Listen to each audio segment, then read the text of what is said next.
Well, good morning, everybody.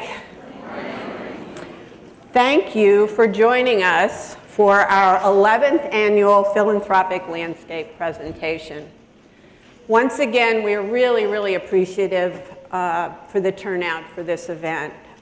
Over the past 11 years, we figured that thousands of people have attended, and we're grateful for everybody's interest.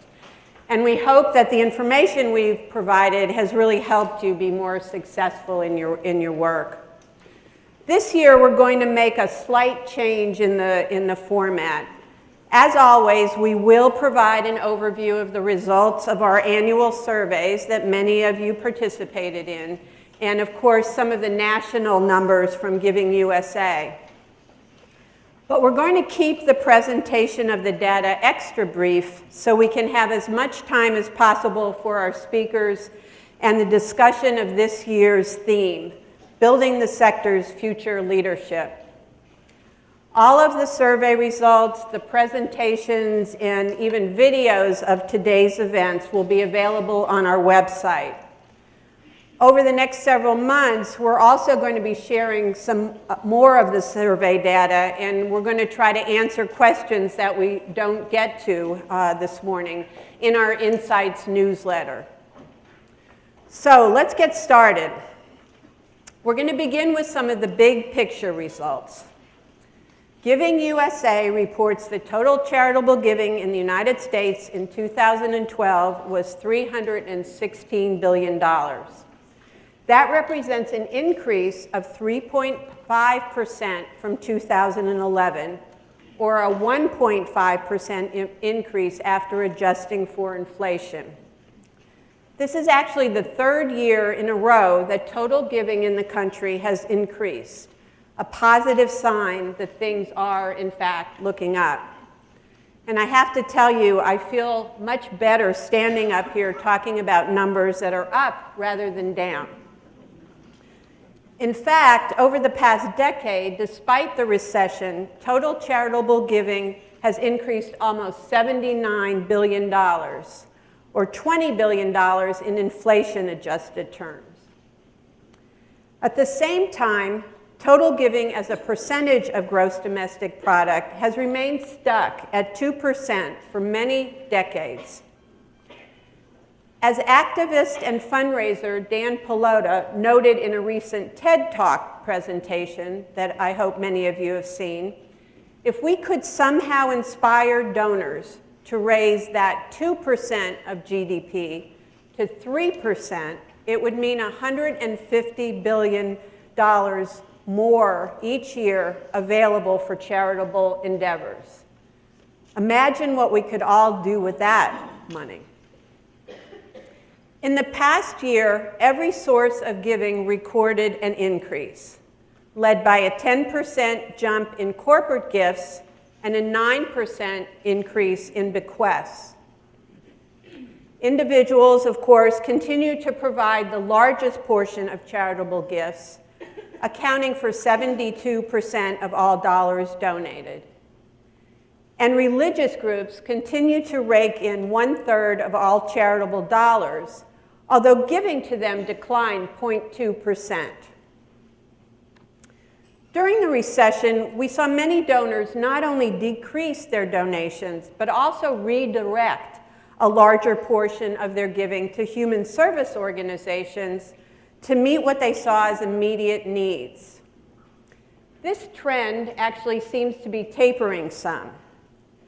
Human service organizations saw only a 3.8% gain, which is of course good, but other sectors saw even more remarkable gains in charitable gifts, specifically arts, education, and the environment. These are really pretty impressive increases.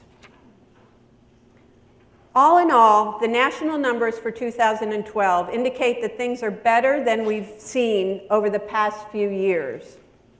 There's a trend that is also, this is a trend that's also reflected in our local surveys.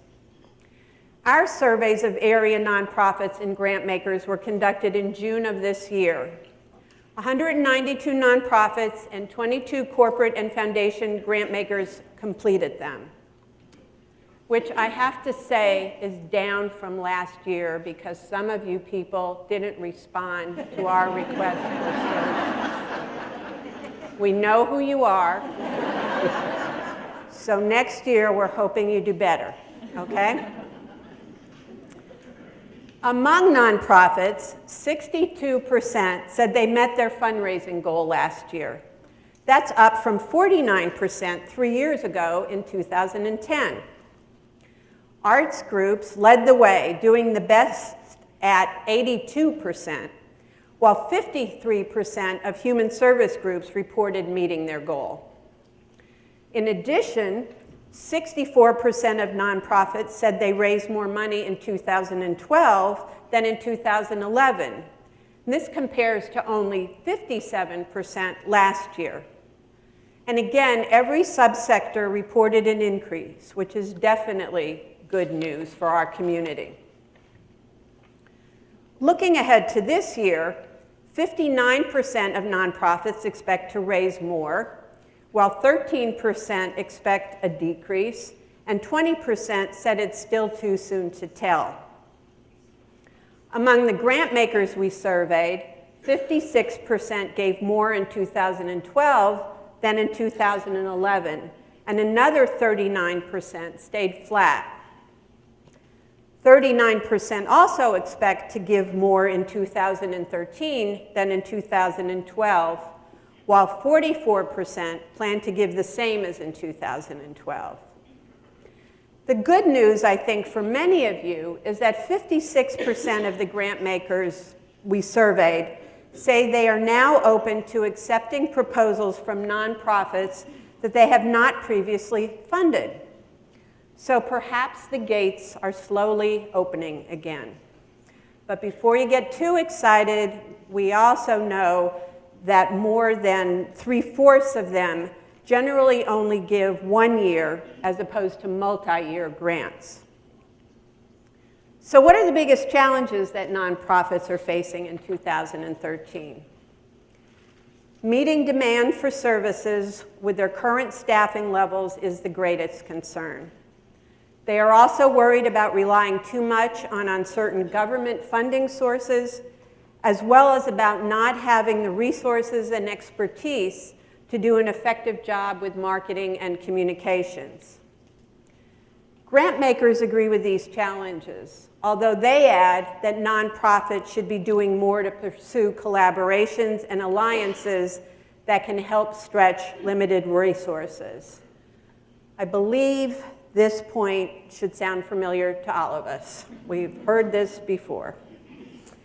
So that's just a really brief overview of the key findings from our surveys. Again, there's lots more, and I encourage you to go to our website at theromegroup.com to read all of the survey results and the comments we got. Now I want to turn our focus to an issue that has been dominating discussions across the nonprofit sector for several years, namely nonprofit leadership transition and leadership development. Back in 2006, the Bridgespan Group conducted a national study of the leadership requirements of nonprofits with revenues greater than $250,000. They found that by 2016, these organizations will need to attract and develop some 640,000 new senior level managers. Within a few more years, we'll need to recruit and hire almost 80,000 new senior managers each year. Our own research suggests that we're not fully prepared for the sea change in leadership that's going to occur. Half of the nonprofits in our survey anticipate staff leadership changes in the next 5 years, but less than half of all of them have a succession plan in place. Grantmakers, too, are concerned about leadership. Only 35% said nonprofits have the right staff leadership needed to face the challenges ahead. They cite a lack of emphasis on developing leaders as the biggest challenge nonprofits face with regard to the future of their organizations. These numbers got us thinking. What has kept us from building the leadership pipeline that is so critical to the long-term success of our nonprofits?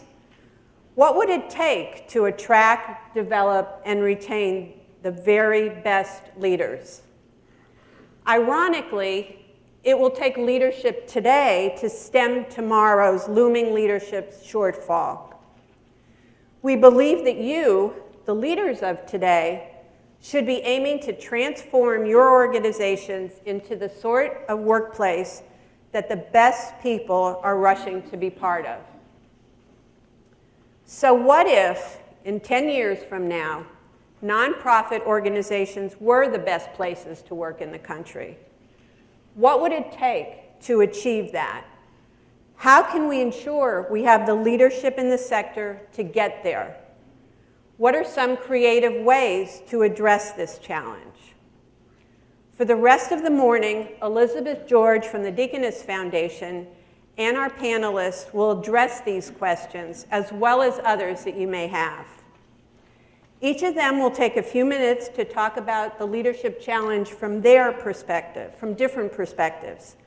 Then they will continue the discussion and attempt to answer your questions.